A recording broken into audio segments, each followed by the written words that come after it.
প্রিয় দর্শক, আমন্ত্রণ জানাচ্ছি কনফিডেন্স পাওয়ার টক অনুষ্ঠানে। প্রতি শুক্রবার রাতের এই আয়োজন আপনারা জানেন, আমরা সবসময় বিদ্যুৎ, জ্বালানি এইসব বিষয় নিয়ে আলোচনা করি, বিষয়ভিত্তিক আলোচনা, এবং সেখান থেকে কিছুটা জ্ঞান নেবার চেষ্টা করি, জানবার চেষ্টা করি। বাংলাদেশে বিদ্যুৎ একটি বড় ইস্যু, এটা আমরা বলি পাওয়ারের ইস্যু। পাওয়ার সবসময় পাওয়ারেরই ইস্যু হয়, বরাবর বাংলাদেশে এই পাওয়ারের রাজনীতিটা চলছিল, কিন্তু এখানে রাজনীতি আলোচনা হয় না, আলোচনা হয় পাওয়ার। সেই পাওয়ার থেকে আমরা অনেকে আলোকিত হই, এই আলোক নিয়ে আমাদের জন্য অন্য রকমের শক্তি, সেই শক্তির কথা অন্যভাবে আলোচনা করি। আজকে আমরা কথা বলবো রূপপুর পারমাণবিক বিদ্যুৎ কেন্দ্র নিয়ে। যারা এই অনুষ্ঠানটি নিয়মিত দেখেন তাদেরকে মনে করিয়ে দিতে হবে না রূপপুর পারমাণবিক বিদ্যুৎ কেন্দ্র কি। আজকে প্রথম যারা এই অনুষ্ঠানের সামনে বসলেন তাদের জন্য বলছি, বাংলাদেশে সবচেয়ে বড় প্রজেক্ট এখনো পর্যন্ত, পদ্মা সেতুর চেয়েও সবচেয়ে বেশি বরাদ্দ যে প্রজেক্টটিতে, সেটি একটি বিদ্যুৎ কেন্দ্র, পারমাণবিক বিদ্যুৎ কেন্দ্র, পরমাণু ভিত্তিক বিদ্যুৎ কেন্দ্র। এই ধরনের বিদ্যুৎ কেন্দ্র দেশের বিশ্বে খুব বেশি যে আছে তা নয়। আবার যারা এই উন্নয়নশীল থেকে উন্নত দেশের দিকে যাওয়ার চেষ্টা করেছে বা করছে, তাদের জন্য এটি একটি একেবারে সবচেয়ে জরুরি, বা এখনকার জন্য বলে যে ক্লিন এনার্জি হিসেবে বলা হয়। কিন্তু সেটার এই পরিষ্কার শক্তি বা পরিষ্কার পাওয়ার, এটার পেছনে কিন্তু অনেক ধরনের রিস্কও থাকে। No risk no gain. আমরা এই কোন রিস্কের বিনিময়ে কী কী পেতে যাচ্ছি। আপাতত পাওয়ারই পালা। আমরা আজকের শিরোনামটি রেখেছি ফুটে উঠছে রূপপুর। রূপপুর নিয়ে অনেক অনেক ডেভেলপমেন্ট এবং অনেক খবর আমরা দেখছি। ইতোমধ্যে রেল লাইন প্রশস্ত করা হচ্ছে, ইত্যাদি নানান কিছু। সঙ্গে আছেন আনোয়ার হোসেন, বিজ্ঞান প্রযুক্তি মন্ত্রণালয়ের সচিব। আমরা তার কাছ থেকে শুনবো প্রফেসর ডক্টর নঈম চৌধুরীর সঙ্গে, তিনি বাংলাদেশ পরমাণু শক্তি নিয়ন্ত্রণ কর্তৃপক্ষের চেয়ারম্যান। বলছিলাম ফুটে উঠছে রূপপুরের কথা। কোথায় রূপপুর, কি হচ্ছে, কি ফুটে উঠছে, সহকর্মী রিজভী জয়ের একটা রিপোর্ট দেখে তারপরে আমরা আলোচনায় আসি। আকাশচুম্বী এই সুরম্য অট্টালিকাগুলোকে যদি কেউ ইউরোপ আমেরিকার কোনো জনপদ ভেবে ভুল করেন, তবে দোষ দেয়া যাবে না। বছর দুয়েক আগেও পদ্মাপাড়ের শান্ত নিরিবিলি গ্রামটিতে সন্ধ্যা হলেই গাঢ় অন্ধকারে নামত রাত্রির নিস্তব্ধতা। এখন বদলে গেছে দৃশ্যপট। রূপপুর নামের এই নিভৃত পল্লীতেই আজ দিন রাত কর্মচাঞ্চল্য। পারমাণবিক বিদ্যুৎ কেন্দ্র নির্মাণের ব্যাপক ও বহুমুখী কর্মযজ্ঞ বদলে দিয়েছে এখানকার জনজীবন। এই এলাকাটা জুড়ে একটা বড় ধরনের সুন্দর পরিবেশের সৃষ্টি হয়েছে। রূপপুরকে দেখে মনে হয় না যে আমরা রূপপুর, আমাদের মনে হয় যে আমরা ইউরোপের কোনো রাষ্ট্রে অবস্থান করছি। রূপপুরের আকাশরেখায় মাথা তুলে দাঁড়িয়েছে ২০ তলা বিশিষ্ট দৃষ্টিনন্দন আবাসিক ভবন। প্রকল্পে কর্মরত দেশি বিদেশি কর্মকর্তাদের বাসস্থান। প্রায় ১৫০০ একর এলাকায় পারমাণবিক বিদ্যুৎ কেন্দ্র স্থাপনে রাশিয়ার শতাধিক নাগরিকের পাশাপাশি কাজ করছেন কয়েক হাজার বাংলাদেশি। গড়ে উঠছে বিপণিবিতান আধুনিক রেস্তোরাঁ। স্থানীয় উদ্যোগের পাশাপাশি বিনিয়োগে আগ্রহ দেখাচ্ছেন বৃহৎ শিল্পোদ্যোক্তারাও। ঈশ্বরদীতে জমির দাম বেড়ে গেছে। ঈশ্বরদীতে অলরেডি ইনভেস্টররা খোঁজ নেওয়া শুরু করেছে, আনাগোনা শুরু হয়েছে এবং অলরেডি ইনভেস্ট শুরু হয়েছে। এই প্রকল্পটা হওয়ার পর এইখানে অনেক মার্কেট গড়ে উঠছে এবং এখান থেকে অনেক বাইরের লোকজনও আসা যাওয়া করতেছে। এরই মাঝে শেষ হয়েছে প্রকল্পের প্রথম রিঅ্যাক্টর ইউনিটের ফার্স্ট কংক্রিট পোরিং ঢালাই। আগামী 14 জুলাই মাননীয় প্রধানমন্ত্রীর উদ্বোধনের মধ্য দিয়েই শুরু হবে দ্বিতীয় ইউনিটের ফার্স্ট কংক্রিট পোরিং ঢালাই বা এফসিপির কাজ। 2023-24 সাল নাগাদ বিদ্যুৎ উৎপাদন শুরু হলে আমূল বদলে যাবে এ অঞ্চলের অর্থনীতির লেখচিত্র। তাতে নিঃসন্দেহ বিশেষজ্ঞরা। দেশি বিদেশি বিশেষজ্ঞ বেঁধে রেখে এবং ম্যাক্সিমাম যে নির্মাণ কর্মী সব এই এলাকার লোকজন। তো সেই এলাকার লোকজন মানে কি, তাদের কর্মসংস্থানের সৃষ্টি হয়েছে। সুতরাং এই প্রজেক্ট যখন সামনে দিকে আগামী দেখবেন যে 19-20 সালের মধ্যে এইখানে আনুমানিক 6 থেকে 8 হাজার নির্মাণ কর্মী কাজ করবে। পারমাণবিক বিদ্যুৎ প্রকল্পে ধ্বংস হবে জনবসতি, মাঠের ফসল, জলাশয়ের মাছ। এমন আশঙ্কায় ভীত সন্ত্রস্ত ছিলেন যে রূপপুরের মানুষ, তারাই এখন গাইছেন এই প্রকল্পের জয়গান। প্রকল্পটি সম্পন্ন হলে কেবল বিদ্যুতের আলোই নয়, আলোকিত হবে এ অঞ্চলের মানুষের জীবনও। সম্ভাবনাময় আগামীর সে স্বপ্নই এখন দেখছেন স্থানীয়রা। রিজভী জয়, এটিএন নিউজ, পাবনা। আনোয়ার হোসেন, আমি আপনার কাছ থেকে শুরু করতে চাই। উদ্বোধনটা হবে আগামীকাল, মানে শনিবার উদ্বোধন হবে। আমরা প্রথম ইউনিটের কাজ কতটুকু এগিয়েছে, সামগ্রিক রূপপুরের রূপ ফুটে উঠেছে, সেই জায়গায় যদি বলতে বলি কি বলবেন? আপনাকে অনেক ধন্যবাদ। আসলে রূপপুর পারমাণবিক বিদ্যুৎ কেন্দ্র প্রকল্পটি এটা গোটা জাতির একটা স্বপ্ন ছিল, এটা বঙ্গবন্ধুর স্বপ্ন ছিল, আমাদের মাননীয় প্রধানমন্ত্রীর স্বপ্ন, আমাদের সকলের স্বপ্ন। তো সেই স্বপ্ন আসলে বাস্তবে রূপ নিতে যাচ্ছে। সেটি আসলে ফুটে উঠেছে যে আমাদের, আপনি বলেছেন প্রথম ইউনিটের যে প্রথম কংক্রিট ঢালাই, সেটা গত বছর 30শে নভেম্বর মাননীয় প্রধানমন্ত্রী করেছিলেন। তারপরে সেই ফাউন্ডেশনের সম্পূর্ণ ঢালাইটা শেষ হয়েছে। এখন তার সুপার স্ট্রাকচারের ঢালাই রিইনফোর্সমেন্ট হয়ে গেছে এবং ঢালাই শুরু হয়েছে। এবং প্রথম ইউনিট আসলে মাটি থেকে মাটি ফুঁড়ে আসলে আকাশের দিকে দৃশ্যমান হয়েছে। দ্বিতীয় স্যার, আপনি একটু ইমোশনাল হয়ে গেছেন, মানে না, বলতে এটা গেলে এটা একটু এটা আমি shocking। শুধু না, আমি শুধু না, হ্যাঁ, আমরা- সমস্ত বাংলাদেশের সমস্ত মানুষেরই ইমোশনাল হওয়ার কথা এটা, এবং আমি মনে করি সবাই ইমোশনাল জি, হবে। মানে রিজভিডিয়া রিপোর্ট থেকেও দেখলাম যে মানে জি। ওই এলাকার মানুষের মধ্যে এমন একটা ব্যাপার, এমন একটা জাগরণ ঘটেছে, মানে এটা আসলে কোনো কিছু দিয়ে সেটার তুলনা করা যায় না। হ্যাঁ, এবং এই জাগরণটা কিন্তু দ্বিতীয় ইউনিটও যখন মাটি ফুঁড়ে আকাশের দিকে যাবে, তখন সারা দেশের মধ্যেই এই জাগরণটা হবে। সারা দেশের মানুষই এটা নিয়ে গর্ববোধ করবে, আবেগে ভেসে যাবে যে বাঙালি জাতি নিউক্লিয়ার জাতিতে রূপান্তরিত হয়েছে বা হচ্ছে। এটি বাঙালি জাতির বড় বড় অর্জনের একটি। তো এটি গর্বের বিষয়। সারা বিশ্বের মধ্যে বাঙালি জাতিকে অন্য একটা মর্যাদার আসনে অধিষ্ঠিত করবে, কারণ যে মাত্র 30টা দেশের নিউক্লিয়ার পাওয়ার হয় বা বিদ্যুৎ উৎপাদন হয়, তারপরে আরও 2টি দেশ ইউএই এবং বেলারুশ করছে, আমরা 33তম দেশ হিসেবে করতে যাচ্ছি। আর সবচেয়ে বড় কথা হলো যে আমরা উন্নয়নশীল দেশে উন্নীত হয়েছি, আমরা স্বল্পোন্নত দেশ থেকে। এই স্বল্পোন্নত দেশের গ্রুপ থেকে, এলডিসি থেকে বাংলাদেশই একমাত্র দেশ যে এটা করতে সমর্থ হলো। সেই দিক থেকে বাংলাদেশ একটা অনন্য উদাহরণ সৃষ্টি করেছে, এবং বিশ্বের অন্যান্য দেশ কখনোই মনে করেনি যে বাংলাদেশ পারবে। এখানে অনেক দেশ আমাদের থেকে আগে শুরু করেও তারা পিছিয়ে গেছে, করতে পারেনি। তো আমরা দ্বিতীয় ইউনিটের যে কংক্রিট ঢালাই শনিবার 14 জুলাই মাননীয় প্রধানমন্ত্রী করবেন, তার মাধ্যমে আসলে এই 2টি ইউনিটেরই নির্মাণ কাজ পূর্ণতা পেতে যাচ্ছে। এবং এর কংক্রিট ঢালাই হয়ে গেলে এটাও আমরা আমাদের যে সুপার স্ট্রাকচার ফাউন্ডেশন ঢালাই শেষ করব, সুপার স্ট্রাকচার উঠবে। এবং নিউক্লিয়ার পাওয়ার প্ল্যান্টের এই নিউক্লিয়ার আইল্যান্ড এইটা নির্মাণ কাজের এই এফসিডি করাটা হলো ইন্টারন্যাশনাল অ্যাটমিক এনার্জি এজেন্সির ক্ষেত্রে হলো তারা মনে করে যে এখন তাহলে এই দেশ পারবে, এবং তখনই আমাদেরকে তারা তাদের তালিকাভুক্ত হিসাবে গণ্য করে এবং সর্বোচ্চ প্রায়োরিটি দেয় আমরা যাতে আরও পারি ভবিষ্যতে। তো সেই জায়গায় আমরা পৌঁছে গেছি ইনশাআল্লাহ। স্যার, আমি একটু আপনার কাছ থেকে একটু শুনে নিতে চাই, এই যে সাহস, এই সাহসের কথা বলতে গিয়ে যখন নাকি গলা আটকে আসে, আনোয়ার হোসেন স্যার যেমন করে বলছিলেন, আমরা দেখছিলাম, আমরা একটা ছোট্ট জায়গা থেকে দেখি যে আচ্ছা 1224 মেগাওয়াট, এবং সেটার জন্য এত টাকা, সেই হিসাবগুলো শুধু করতে থাকে।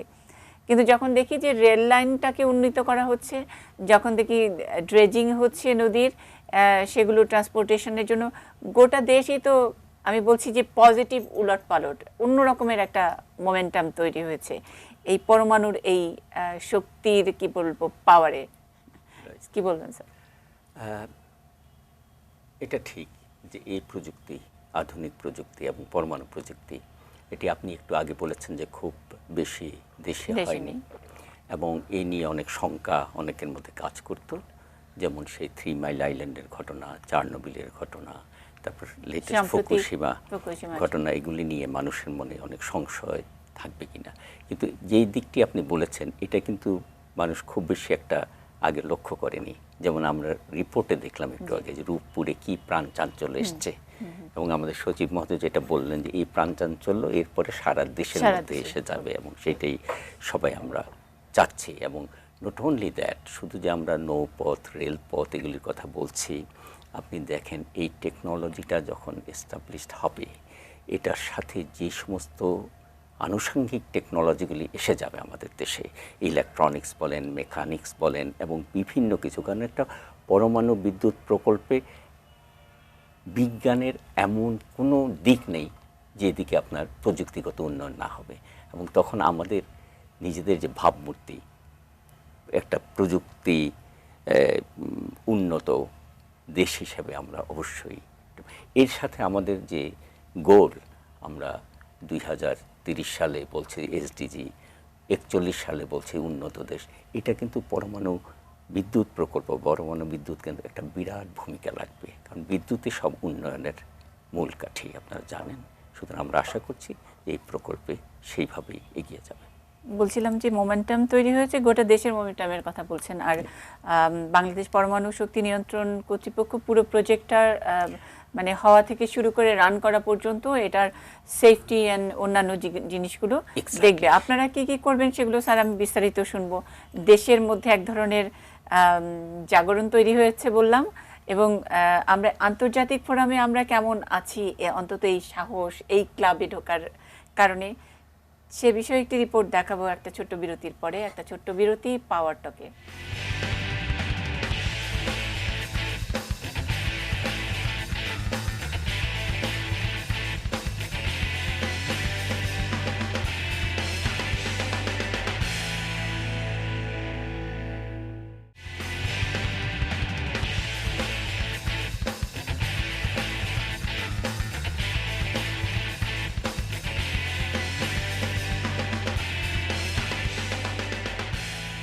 কনফিডেন্স পাওয়ার টক, আমরা ফুটে উঠেছে রূপপুর, এই শিরোনামে কথা বলছি।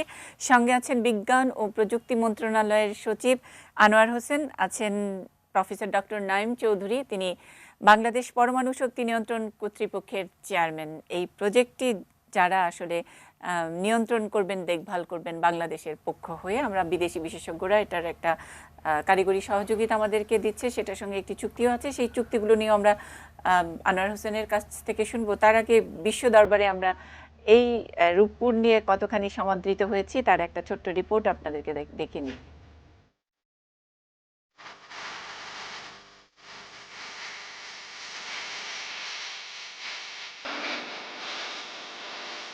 রাশিয়ার সোচির নাম ফুটবল বিশ্বকাপের বদৌলতে এখন যেন হাউস হোল্ড নেম। অবশ্য ঠিক বিশ্বকাপের আগে অনেকটা ওয়ার্ম আপের মতোই বিশ্বের পরমাণু বিদ্যুতের কারিগর, বুদ্ধি আর ব্যবস্থাপকদের জায়ান্টদের মেলা ছিল, ছোট করে বললে অ্যাটম এক্সপো 2018।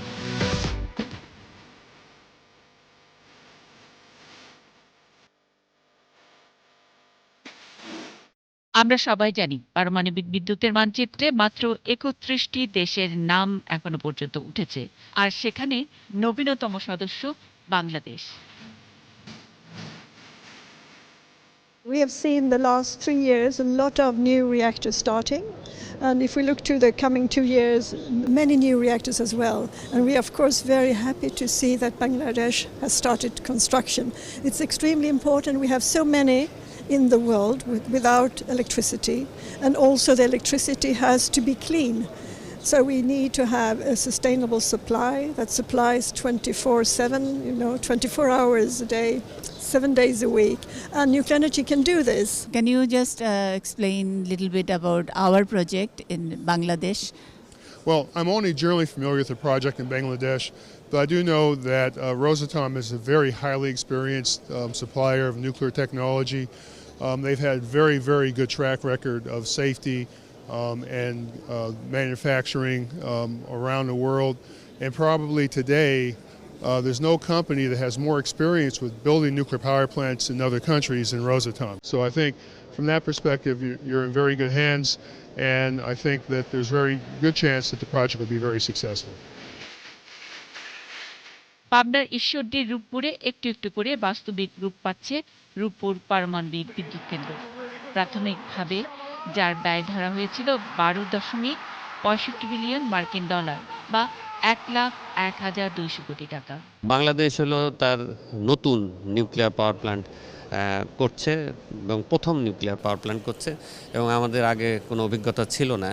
তো সেই দিক থেকে এই ধরনের এক্সপোতে অ্যাটেন্ড করলে এই যে অভিজ্ঞতা বিনিময়ের যে সুযোগ হয়, সেটাকে আমাদের এই রূপপুর নিউক্লিয়ার পাওয়ার প্ল্যান্ট নির্মাণে আমরা কাজে লাগাতে পারবো। নিউক্লিয়ার প্রজেক্টের সিকিউরিটি নিশ্চিত করার জন্য সরকার বদ্ধপরিকর, এবং এই ইন্টারন্যাশনাল গাইডলাইন অনুসারে তার এই নিরাপত্তা ব্যবস্থা জোরদার করার জন্য আমাদের nuclear security physical protection cell Bangladesh সেনাবাহিনী গঠন করেছে, এবং তারা সেটা কাজ করছে। 2400 মেগাওয়াট বিদ্যুতের প্রাথমিক লক্ষ্যমাত্রা আর রাশিয়ার রোসাটমের কারিগরি সহযোগিতা, এসব কিছুই আলোচিত অ্যাটম এক্সপোতে। আলোচিত আরও বেশি কিছু।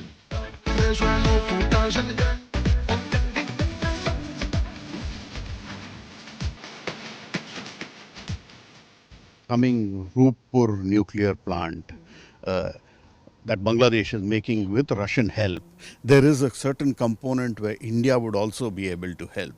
See, it is very helpful for two reasons. One, India has tremendous experience in the nuclear sector. There are already over 20 nuclear reactors which India has operated, which is close to about 350 reactor years of experience, and they have done very well. There's never been a radiation related death due to a nuclear reactor in India. So they have a lot of experience. Then it's Bangladesh's closest neighbor. Rooppur plant is very close to the Indian border. So all of that makes it very fruitful that India, Russia and Bangladesh together work on the nuclear plant. Like I say, it's a very happy marriage between India, Bangladesh and Russia for the Rooppur nuclear plant. বাংলাদেশের তরুণদের পাওয়া গেল মস্কোর engineering research ইনস্টিটিউটে। তাদের স্বপ্ন রূপপুর নিয়ে। মস্কোর ন্যাশনাল ইঞ্জিনিয়ারিং রিসার্চ ইনস্টিটিউটে আমাদের বাংলাদেশি ছাত্ররা যারা আছেন তাদের সাথে কথা বলবো। সকলেই এবার প্রথম বর্ষের এবং সিনিয়রদের অনেকেরই মাস্টার্স হয়ে গেছে, অনেকে তৈরি হয়েছেন বাংলাদেশে ফেরার। কিন্তু এখানে যারা আছেন তারা কেন এই বিষয়টি নিয়ে পড়াশোনা করছেন, বিশেষ করে পরমাণু ফিজিক্স আপনারা বলছেন, তাই না? কেন এই বিষয়টা? আমাদের সবারই মেইন টার্গেট ছিল যেটা যে পরমাণু শক্তি এটা বাংলাদেশে একটা নতুন বিষয়। এটা এই ধারণা বা প্রযুক্তি সম্বন্ধে বাংলাদেশের ওইরকমভাবে কেউ নলেজ নাই। যেটা এখন বাংলাদেশের জন্যই আপনারা তৈরি হচ্ছেন। বাংলাদেশের পয়েন্ট অফ ভিউতে আপনি যদি দেখেন নিউক্লিয়ার পাওয়ারটা কিন্তু একটা smartest choice. Because of what? কারণ 31টা দেশ মাত্র নিউক্লিয়ার পাওয়ারের মধ্যে আছে, বাংলাদেশ তার মধ্যে একটা।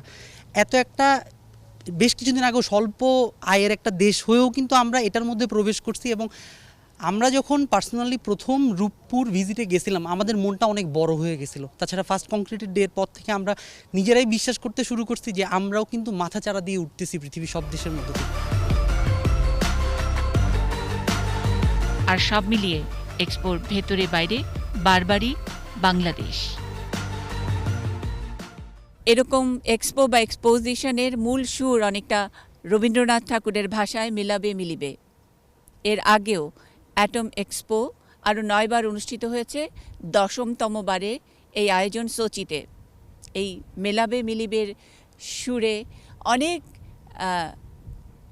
শব্দ, অনেক ছন্দ, অনেক বিকিকিনি, অনেক কিছু হয়েছে। কিন্তু সবচেয়ে বেশি যদি উচ্চারিত হয়ে থাকে তাহলে বাংলাদেশের সাহসের কথাটি উচ্চারিত হয়েছে। বাংলাদেশ ইতিমধ্যে স্যাটেলাইট ক্লাবে যে নাম লিখিয়েছে সেই সাফল্যগাথার পাশাপাশি সোচির এই অ্যাটম এক্সপোতে আলোচিত হয়েছে রূপপুর পারমাণবিক বিদ্যুৎ কেন্দ্রটিও, যেখানে বাংলাদেশের খুব সাহসী এবং সফল পদচারণার কথাই উচ্চারিত। Munni Saha, ATN news, সোচি, Russia. Sir, আমি একটু শুনি আপনার কাছ থেকে যে সাহস, বাজেট, এগুলো কি বাজেটের জন্য সাহস নাকি অন্যান্য আরও কোনো কারণে? এবং আমাদের তো আসলে এই সাহসের সঙ্গে সংখ্যাটাও একই সঙ্গে আসছে, মানে একটা করলে আরেকটা ফ্রি। সংখ্যার লোকেরও কিন্তু কম নয়, আমাদের অভিজ্ঞতা কম, আমাদের দক্ষ জনশক্তি সে অর্থে নেই। কারণ থাকবে কোত্থেকে? আমরা তো আসলে এই প্রথম আমাদের অভিজ্ঞতা। ইন্ডিয়াতে যেমন ওদের এখন বোধহয় 4টি স্যার না বা 5টি ওদের, কিন্তু এত বড় স্কেলে নেই পারমাণবিক বিদ্যুৎ কেন্দ্র, কিন্তু এত বড় স্কেলে 1200 এখন সর্বোচ্চ 1000। কিন্তু তারপরেও তাদের অনেক জনশক্তি আছে যারা অনেক সময় আমাদের এখানে এসে কাজ করছে বা কাজ করার অভিজ্ঞতা নিচ্ছে। তো সেই সব কিছু মিলিয়ে স্যার সংখ্যার জায়গাটা আমাদেরকে অনেকখানি কি বলবো, এইটা যে আমরা সেলিব্রেট করবো সেই সেলিব্রেশন থেকে দূরে সরিয়ে রেখেছে। একজন এক্সপার্টের কাছে আমি সংখ্যার সাহসের তুলনা করতে চাই। সংখ্যার কথা যদি বলেন, সেটা তো আমি বলেছি যে এই বিরাট প্রযুক্তি এবং এটার যে সেফটি অ্যাসপেক্টগুলি মানুষ অনেক চিন্তা করে, এবং সাহসিকতার বিষয় হলো যে আমরা কিন্তু এর মধ্যে নিজেরা পা দিয়েছি এবং বেশ বুক ফুলিয়ে পা দিয়েছি এবং এগিয়েও যাচ্ছি। তো এখন যে বিষয়টি নিয়ে বেশি পরমাণু বিদ্যুৎ কেন্দ্র নিয়ে যে বিষয় মানুষের বেশি সংখ্যা হয় সেটা হচ্ছে সেফটি অ্যাসপেক্টে নিয়ে। এখন একটি কথা আপনি বলেছেন যে আমাদের দক্ষ জনবল নেই। এখন একটা ইন্টারেস্টিং জিনিস দেখেন, 1960 সাল থেকে কিন্তু এই পরমাণু বিদ্যুৎ প্রকল্প নিয়ে কাজ হচ্ছে, এবং আমার মনে আছে আমি যখন প্রথম পরমাণু শক্তি কেন্দ্রে চাকরিতে যোগদান করি, প্রায় 32 জন ইঞ্জিনিয়ার তারা ট্রেন্ড হচ্ছিল ফর রূপপুর। তারপর সেই রূপপুর তো আর নাই, কল্পনাই থেকে গেল। এখন আপনি ইয়াং জেনারেশনকে আপনি কিন্তু ধরে রাখতে পারবেন না। এখনও কিন্তু একটা সমালোচনা করা হয় যে কোনো দক্ষ জনবল নেই, অথচ ওনারা এতে ঝাঁপিয়ে পড়েছেন এর মধ্যে। কিন্তু এখানে আপনি নিজেই দেখালেন এখানে যে দুটো জিনিস একসাথে চলতে হবে। আপনার যদি প্রোগ্রাম না থাকে তাহলে যাকে আপনি ট্রেন করছেন তরুণ সমাজ তারা কিন্তু বসে থাকবে না, তারা অন্য জায়গায় চলে যাবে যেখানে পরমাণু বিদ্যুৎ আছে, সে কেন্দ্র আছে, সেখানে তারা কাজ করে। এক্স্যাক্টলি সেই জিনিসটি কিন্তু এত বছর যাবত হয়ে এসছে, এবং বর্তমান সরকার বঙ্গবন্ধুর সময় উনি ইনিশিয়েট করেছিলেন এই রূপপুর নিউক্লিয়ার। আপনি জানেন পাকিস্তানে আমলে ওয়ান অফ দি ইস্যুজ আমাদের যে ডিফারেন্স অফ হয়েছিল, এই রূপপুরও একটি ছিল, বঙ্গবন্ধু যেটি নিয়ে অনেকবার উচ্চারণ করেছেন। তো তারপরে তো এখন আমরা দেখেন এখন সঠিক পদক্ষেপটা হলো দুটো জিনিস পাশাপাশি চলছে, একদিকে ট্রেন্ড আপ হচ্ছে, আরেকদিকে এখানে কাজ চলছে, তারা দেখতে পাচ্ছে সেখানে, এখানে এসেও দেখবে। এখন যখন ওনাদেরকে জিজ্ঞেস করেছিলাম যে খুবই ছোট্ট, ওরা মাত্র ফার্স্ট ইয়ার সেকেন্ড ইয়ারে পড়ে, আমি জিজ্ঞেস করেছিলাম যে চাকরির অ্যাপ্লিকেশন করেছেন কিনা, বলে অলরেডি রূপপুরের জন্য দিয়ে আসছি। খুব মজা করে বলছিল যে আমরা এগিয়ে থাকবো। এবং তাদের মনে দেখেন কিরকম সাহস এসে যাচ্ছে এখনই যে এরকম একটা কেন্দ্রে তারা কাজ করবে। তারপরে দেখেন যখন এই বিদ্যুৎ প্ল্যান্ট স্থাপিত হবে, এখানে যারা চালনা করবেন রাশিয়ানরা তো আছেনই, ওনারা তো অ্যাটমস টু এক্সপোর্ট বা ওদের কন্ট্রাক্টর বা অপারেট, কিন্তু আমাদের যারা অপারেট করবে তারাও কিন্তু ট্রেন্ড আপ হচ্ছে ওখানে। আচ্ছা, ওরা ট্রেন্ড আপ হয়ে যখন এখানে আসলো, তারা কিন্তু লাইসেন্স লাগবে, ওই যে আমার যে কাজটা আর কি, নিয়ন্ত্রণ কর্তৃপক্ষ পারমিশন দেওয়া, লাইসেন্স দেওয়া, আমরা তখনই তাদেরকে লাইসেন্স দিব যদি ভিবিআর প্ল্যান্ট চালানোর জন্যে ওই ওনারা যদি সেখান থেকে রোস্টেকনজর, যেটা রাশিয়ার রেগুলেটরি বডি, ওরা যদি লাইসেন্স দেয় যে yes they are qualified to run the reactor, তখনই কিন্তু ওনারা আসবেন। সুতরাং ওইখানে আমাদের একটা ভালো দিক আছে। এখন আমরা এই যে কাজটি শুরু করেছে, তাহলে আমরা কি করছি ফ্রম দি নিয়ন্ত্রণ কর্তৃপক্ষ, আপনি যেটা বলেন, প্রথম ওনারা যখন সাইট সিলেকশন করেছেন, সাইট সিলেকশন তো অনেক আগে হয়েছে, কিন্তু সাইট সুইটেবিলিটিতে তো দেখার সুযোগ হয়নি যেহেতু কোনো প্রকল্প ছিল না। তখন ওনারা প্রথমত বিস্তারিত, উনি বললেন জিও টেকনিক্যাল, হাইড্রোলজিক্যাল, সিজমিসিটি, বিরাট ফিজিবিলিটি স্টাডি, ওনাদেরকে ইঞ্জিনিয়ারিং ফিজিবিলিটি স্টাডি করতে হয়েছে। ওনাদেরকে সেখানে হাইড্রোলজিক্যাল যে প্রবলেমগুলো, নদী আছে পাশে, এনভায়রনমেন্টাল সুইটেবলনেস ইম্প্যাক্ট অ্যাসেসমেন্ট, এগুলি করার পরে আমাদের কাছে এই দলিলগুলো দিয়েছেন, এবং আমরা প্রায় দীর্ঘ 7-8 মাস যাবৎ আমরা এই দলিলগুলিকে পরীক্ষা নিরীক্ষা করেছি, অ্যাসেসমেন্ট ইভ্যালুয়েশন করেছি। কিন্তু আমাদেরও তো আবার দক্ষতার কিছুটা ঘাটতি আছে। স্যার, অনেক রকমের শঙ্কার কথা বলছি আমি, সমালোচনা বলবো না, এবং যারা শঙ্কায় ফেলছেন তারাও যে খুব এক্সপার্ট তা নয়, কিন্তু তারপরে একজন বিশেষজ্ঞ পেলে আমাদের অনেক কিছু জেনে নিতে ইচ্ছে করে। একটা কুলিং রিঅ্যাক্টরগুলো, যেগুলোর একটা কুলিংয়ের একটা ব্যবস্থা করতে হয়, এবং সেটা ওখানে পদ্মা, ওখানেই বোধহয় ওখানে কুলিং করা হবে, তাতে কি এই নদীর পানির টেম্পারেচার অথবা ওখানে যে বায়োডাইভার্সিটি আছে সেটাতে কোনো একটা হ্যাম্পার করবে কিনা? দ্বিতীয়ত ইলিশ, নানান আমাদের ঐতিহ্যবাহী অনেক কিছু আছে, সেখানে এটার কোনো ইম্প্যাক্ট হবে কিনা? আপনি এক্স্যাক্টলি রাইট পয়েন্টে উল্লেখ করেছেন। আমাদের কিন্তু ওইটাই তাদের কাছ থেকে নিশ্চিত হতে হয়। আমরা যখন সেফটিটা দেখি, safety of the people working around the reactor, safety of the people outside the reactor, ওই একটা ঘনবসতি দেশ আমরা, এবং সেফটি অফ এনভায়রনমেন্ট প্রোটেকশনটা ঠিকমতো, এগুলির ওনারা বিস্তারিত ওনাদের যে ডিজাইন নিয়ে ওনারা কাজ করছেন, যে ওগুলি আমাদের কাছে সাবমিট করেন। আমরা আবার আপনি যেই বিষয়গুলি করেছেন, এটা আবার আমরাও জানি। আমাদের আবার এই বিষয়ে চুক্তি আছে রাশিয়ান যে রেগুলেটরি অথরিটি, রোস্টেকনজর, তাদের সাথে, যে তারা আমাদের এই প্ল্যান্টের ব্যাপারে যত কার্যক্রম হচ্ছে এটা সেফটি অ্যাসপেক্টটা ওনারা নিশ্চিত করবেন। এখানে আপনার একটা প্রশ্ন আসতে পারে যে why from the same country যারা সাপ্লাই দিচ্ছে তাদের কাছ থেকে কিন্তু একটা জিনিস মানে why not? একটা হলো কিন্তু হোয়াইটা প্রথম আসে মানুষের কারণটা হলো ভিভিআর টেকনোলজি কিন্তু very much of Russian origin এবং ওরা সারা বিশ্বে বিভিন্ন জায়গায় তাদের প্রায় 47টি দেশে তারা এই VVR technology reactor, China, India, ওই বেলারুশ সব জায়গায় দিচ্ছে।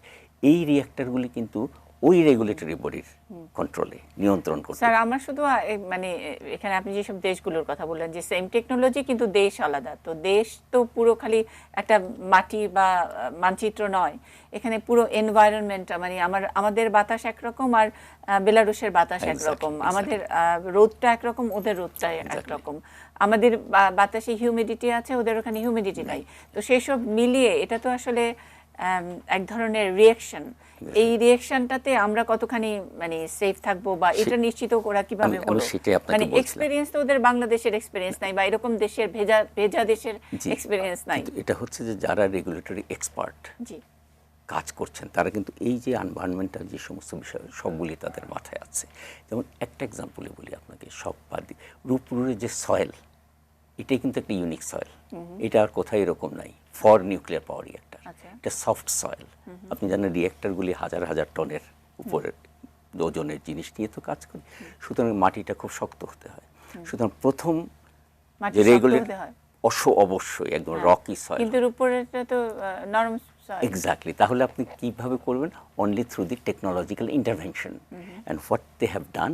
এইটাই ছিল আমাদের রেগুলেটরি বডি। যে সমস্ত সিদ্ধান্তেই তো ভুল ছিল আমাদের, কি এরকম না সিদ্ধান্তে ভুল ছিল না, কারণ আপনার এখন টেকনোলজি এত এগিয়ে গেছে, আপনি ঠিক একবার মাটির উপর নির্ভর করে বা পানির উপর নির্ভর করে আপনি করতে পারেন। যেমন কুলিং টাওয়ার এখন রিসাইক্লিং সিস্টেম হয়েছে, যে আপনি ঠিক একেবারে, তার মানে যারা আমাদের টেকনোলজিটা দিচ্ছে তাদের জন্য কি এটা এক ধরনের experiment? It was a very much a big challenge for them. এক্সপেরিমেন্টের যদি আমি সবকিছু হবে কিন্তু হয় ইত্যাদি, এবং এটা ভয় থেকেই করি যে এই এক্সপেরিমেন্ট করতে গিয়ে যদি কোনো রকমের মিসআপ হয় তাহলে সেটা কি আমি বলছি আপনাকে এটা তারা করতে হয়েছে, করে যেই সমস্ত রিকোয়ারমেন্টগুলি আছে সয়েল ক্যারেক্টারিস্টিকের, লোড বিয়ারিং ক্যাপাসিটি, ওই লেভেল পর্যন্ত ওরা আনতে পেরেছেন। And it's a big achievement for the design institute, যারা এটাকে চ্যালেঞ্জ হিসাবে নিয়ে দে হ্যাভ সলভ ইট। এখন কিন্তু রূপপুরের সয়েলকে তাদের ভাষায় নিউক্লিয়ার পাওয়ার একটা যে এরিয়া, এটাকে তারা রকি সয়েল বলছে, এটা এত হার্ডেন্ড হয়েছে আপ টু 50 মিটার্স। সুতরাং এই তাহলে দেখেন আমাদের এই দেশে কিন্তু তারাও একটা টেকনোলজিকে এস্টাবলিশ করে ফেলল। এখন দেখেন এইটার অভিজ্ঞতার ভিত্তিতে হাঙ্গেরিতে একই প্রবলেম সয়েলের, হাঙ্গেরিতে ভিভিআর বসছে, তারা কিন্তু ঠিক এখানে যেটা করেছে ওটাই বাংলাদেশকে মডেল হিসেবে ওনারা কাজ পেয়ে যাচ্ছে অন্য জায়গায় পেলো, এখানের এক্সপেরিয়েন্সটা এটা একটা বড় দিন। তো আমরা এটা তো কোনো বেনিফিট পাচ্ছে না বাংলাদেশ নিশ্চয়ই এক্সপেরিমেন্টের বা পাইলটিং এর, যেহেতু ওরাই ডেভেলপ করেছে জিনিসটা, আমাদের লোকজন সাথে ছিল, কিন্তু যেহেতু ওদেরই ডিজাইন তো কাজে ওরাই বেশি করছে। বাট ইটস গুড দ্যাট এটা আরেকটা জায়গাও অ্যাপ্লাই করতে পেরেছে। আমরা আরেকটু নিশ্চিত হলাম যে আমাদের এখানে যেটি হচ্ছে সেটিও তাহলে সেফ, কারণ তারা সেভাবে করছে। এছাড়া তারা বিভিন্ন বিষয়, আমি যেটা বললাম সিজমিসিটির একটা বিষয় আছে, হাইড্রোলজির বিষয় আছে, এগুলো সমস্ত big volumes of preliminary safety analysis report বলে এগুলিকে তারা দিয়েছে। এগুলো আমরা রোস্টেক নজরের সহায়তায় আমরা এগুলিকে, তাদের দুটো টেকনিক্যাল সাপোর্ট অর্গানাইজেশন আছে, একটাকে বলে ভিও সেফটি আর একটা বলে স্যাক অ্যানালিস, তো তারা ডিটেইলস এগুলি অ্যানালিসিস করেছেন এবং এগুলো অনেক দিন লাগে। আপনি খেয়াল করুন, আমাদের 1 বছর লেগেছে সাইটিং লাইসেন্স, পুরো 1 বছর লেগেছে আবার ওই যে ডিজাইন অ্যান্ড কনস্ট্রাকশনের প্রথম ইয়েটা, এখন এটাও দিলাম প্রায় 9 মাস। প্রথম অনেকে প্রশ্ন করেছে সেম সয়েল সেম জায়গা আপনারা এতদিন নিচ্ছেন কেন নিচ্ছে এতদিন? আমরা যখন প্রথম ইউনিটটা করি আমরা কিন্তু ফুল লাইসেন্স দেই নেই, আমরা কতগুলো শর্ত দিয়েছি যে আরও কতগুলো কাজ আপনাদের করতে হবে। প্রথমত আমাদের দেখতে হয়েছে ওই শর্তগুলো ওনারা পূরণ করেছেন কিনা, এবং আমরা দেখেছি করেছেন, সুতরাং একটু নিশ্চিত হল। তেমনি আবার ইউনিট 1-এর যে প্রিলিমিনারি সেফটি অ্যানালিসিস রিপোর্টগুলি ওনারা দিয়েছিলেন, সেগুলি এন্টায়ার বিষয়গুলি ইভ্যালুয়েশন অ্যাসেসমেন্ট করতে হয়েছে, কারণ ওখানে যদি এমন কিছু পাই which may affect the construction in the second unit, সুতরাং সেগুলিকেও দেখতে হয়েছে। তো সেকেন্ড ইউনিটের যে ইয়েগুলি দিয়েছেন রিপোর্টগুলি, সেগুলিকে অ্যাসেসমেন্ট করে। সো এইগুলি কিন্তু একটা বিরাট মানে এবং এটা আমাদের বাংলাদেশ পরমাণু শক্তি নিয়ন্ত্রণ কর্তৃপক্ষ এইসব অ্যাসেসমেন্টে আপনারা সন্তুষ্ট এবং আপনারা আরেকটু বলা অবশ্য আমরা কিন্তু এককভাবে করি না এবং রাশিয়ার উপর আমরা একমাত্র নির্ভর করি না। সয়েল স্টেবিলাইজেশন যেহেতু একটা কমপ্লিকেট, আমরা কিন্তু ইন্ডিয়ান এক্সপার্টসও নিচ্ছি। আপনি জানেন আগামী এই যে পরশুদিন যে হচ্ছে মানে ইন্ডিয়ান অ্যাটমিক রেগুলেটরি বোর্ড, যারা ইন্ডিয়ার সমস্ত নিউক্লিয়ার রিঅ্যাক্টরগুলিকে নিয়ন্ত্রণ করেন, উনি এসছেন, সে চেয়ারম্যান এসছেন, ওনার নিউক্লিয়ার সেফটি ডিভিশন ডিরেক্টর এসছেন, ওনাদের সাথেও আমাদের কোলাবোরেশন আছে। আমাদের লোকাল এক্সপার্টস আছেন, আপনি জানেন আমাদের এখানে তো ইঞ্জিনিয়ার আছেন, এই যে পদ্মা ব্রিজ যারা করছেন, উনি নিজেও একজন engineer, he also knows many of the aspects of. So এগুলি সব মিলিয়ে কিন্তু আমরা করছি, তার মানে আমরাও সাথে সাথে শিখছি। কিন্তু আমাদের একটি বিষয় শুধু, মাননীয় প্রধানমন্ত্রী ওনার বক্তব্যে যখন নিউক্লিয়ার পাওয়ার সম্পর্কে বলে, তখন ফার্স্ট কথা উনি বলেন যে I will not compromise on safety, আমার সেফটির উপরে কোনো কম্প্রোমাইজ চলবে না। এরকম একটি স্টেটমেন্টের উপরে আর কোনো কথাই চলে না। মানে আমরা নানা রকমের সারফেস আলোচনা যতই করি না কেন, এই আলোচনাটা হয়তো আমাদের বন্ধ করাই উচিত, যখন নাকি একেবারে রাষ্ট্রের প্রধান নির্বাহী তিনি যখন নাকি বলেন যে সেফটির সঙ্গে কোনো কম্প্রোমাইজ নয়, আমরা আমাদের শঙ্কায় থাকার কোনো কারণ নেই। এটা যে শুধু বলেন না, ওনার যে মিনও করেন, তার মানে উনি সম্পূর্ণ একটা ইন্ডিপেন্ডেন্ট রেগুলেটরি অথরিটি করেছেন, কিন্তু আমাদের ওনারা কোনো ইন্টারফেয়ার করেন না, আমাদেরকে শুধু বলেন যে আমাদের এরকম একটা টাইম লাইন আছে, আপনারা দেখেন কত তাড়াতাড়ি ইভ্যালুয়েশন। এটা কিন্তু ইউনিক, পৃথিবীর খুব বেশি দেশে কিন্তু সম্পূর্ণ ইন্ডিপেন্ডেন্ট নিউক্লিয়ার রেগুলেটরি অথরিটি নেই, কিন্তু বাংলাদেশে ওই সরকার যেহেতু কম্প্রোমাইজ করবে না সেফটির ব্যাপারে, ওনারা করেছেন এবং আমাদেরকে সম্পূর্ণভাবে স্বাধীনভাবে কাজ করার জন্য আমাদেরকে সুযোগ করে দিয়েছেন। অসাধারণ। এই কম্প্রোমাইজ আমরা আসলে সময়ের সাথেও করব না। একটা ছোট্ট বিরতিতে যেতে হবে, বিরতির পরে ফিরছি। আনোয়ার হোসেন কথা বলবেন তারপর।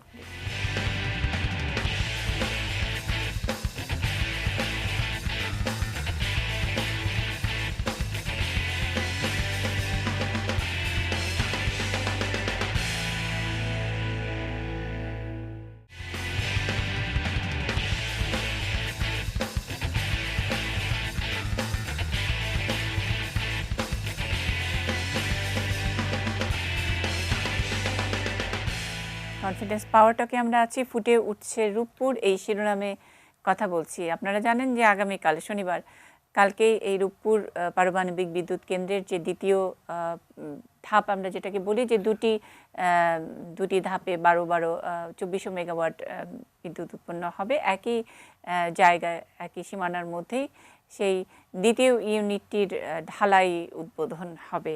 মাননীয় প্রধানমন্ত্রী এই উদ্বোধন করবেন এবং দেশ বিদেশের নানান অতিথিরা এখন আনাগোনা করছেন বাংলাদেশে। এরকম একটি সময় আমরা আজকে রূপপুর নিয়েই কথা বলছি এবং বিজ্ঞান ও প্রযুক্তি মন্ত্রণালয় এটার মূল, আমরা বলি যে মূল এক্সিকিউশন বা দায়িত্বের মধ্যে আছে। আনোয়ার হোসেন আছেন আমাদের সঙ্গে, তিনি বাকিটুকু বলবেন। আমরা শুধু বিদ্যুৎটাই দেখছি, এর বাইরে আর অন্যান্য যেসব কর্মকাণ্ডগুলো হচ্ছে, সেফটির বিষয়টা আমাদেরকে অনেকখানি নিশ্চিত করেছেন। আর স্যার, এর বাইরে আর কি আমরা বাড়তি হিসেবে পাচ্ছি? দেখুন, আমি আপনার প্রশ্নের জবাবে যাওয়ার আগে দু একটা কথা আমি একটু সাপ্লিমেন্ট করতে চাই। সেটা হলো যে সাহসের কথা বলেছেন। আসলে এই সাহসটা আমাদের মাননীয় প্রধানমন্ত্রীর সাহস, ওনার যে দুর্জয় সাহস, যে অসীম অদম্য সাহস, সেই কারণে এই পাওয়ার প্ল্যান্টটি হচ্ছে এবং উনি আমাদেরকে সাহস দেন দেখে আমরা কাজ করতে পারছি এবং এই পর্যায়ে আনতে পেরেছি। আর একটা জিনিস আমি বলবো যে সেটা হলো যে আসছে যে আমরা অদক্ষ বা ইত্যাদি, তারপরও কেন মানে আমাদের এই যে করার চ্যালেঞ্জটা, হ্যাঁ ঠিক আছে, তবুও আমি বলি যে সেই জায়গাটাই হলো যে নতুন কোনো কিছু করতে গেলে আপনাকে এভাবেই এগোতে হবে। আমার কথা হলো সেটা। আর একটা পানির কথা বলেছেন, আমাদের এই নিউক্লিয়ার পাওয়ার প্ল্যান্ট আসলে ক্লোজ সাইকেল কুলিং সিস্টেম। আমরা পানি একবার লোড করার পরে এই পানিটা আর কখনোই আমাদের ওরকম ফেলে দেব না, আমরা এটা রিসাইক্লিং হবে এবং মাঝে মাঝে আমরা একটু মেকআপ ওয়াটার দিব।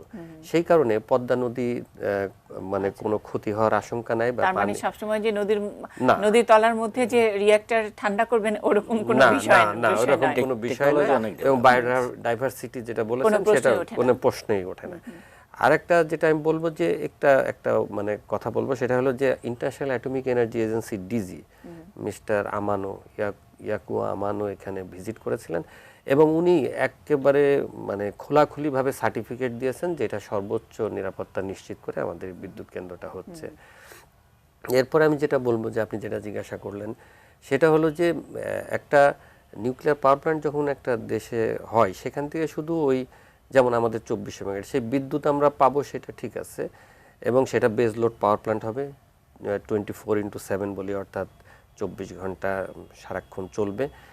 এর বাইরে যেটা আছে সেটা হলো যে আমাদের যে একটু আমাদের চেয়ারম্যান সাহেব বলেছেন যে বিজ্ঞান ও প্রযুক্তির উন্নয়নের যে লেভেলে আমরা আসছি সেখান থেকে একটা লেভেলে উত্তরণ ঘটবে, ঊর্ধ্বমুখী একটা উল্লম্ফন হবে, যে আমরা এই ধরনের একটা অত্যন্ত মানে উচ্চ প্রযুক্তি ঘন টেকনোলজি আমরা এখানে আমরা আমাদের যারা ছেলেমেয়েরা বা কর্মকর্তারা সায়েন্টিস্টরা তারা ব্যবহার করবে, রিসার্চ করবে, তারা শিখবে এবং এটা একটা নিউক্লিয়ার নেশন হবে। এবং এই সংশ্লিষ্ট বিভিন্ন বিশ্ববিদ্যালয় বিভিন্ন জায়গায় নানান ধরনের যে কর্মকাণ্ড সেটা শুরু হবে এবং এটা একটা ভিন্ন মাত্রা যোগ করবে, এটা একটা অ্যাডেড ইফেক্ট ঘটবে। এর বাইরে যেটা আছে সেটা হলো যে আমাদের দেখেন এইখানে আমরা প্রত্যক্ষভাবে আমাদের সাইটে যা দেখি তার বাইরে বহু কর্মকাণ্ড আছে, সেটা রূপপুরে আছে, সারা দেশে আছে। যেমন সিমেন্ট, আমাদের সিমেন্ট ফ্যাক্টরিগুলি অকল্পনীয়ভাবে প্রোডাকশন করছে এটাকে সাপোর্ট দেওয়ার জন্য, সেখানে বহু লোকের কর্মসংস্থান আছে।